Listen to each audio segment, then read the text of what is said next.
পৃথিবীর সবচেয়ে লম্বা স্থাপনা, যার দৈর্ঘ্য প্রায় ২১,০০০ কিলোমিটারেরও বেশি, যা ঘিরে লুকিয়ে আছে অসংখ্য ইতিহাস এবং মানুষের অগণিত পরিশ্রমের গল্প।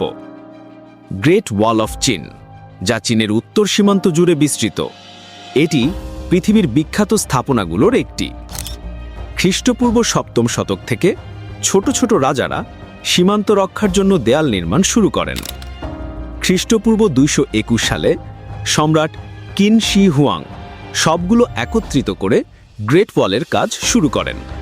প্রায় ২৩০০ বছর পরে ১৬৪৪ সালে মিং রাজাদের আমলে মূল পাথরের সংস্করণ সম্পূর্ণ হয়।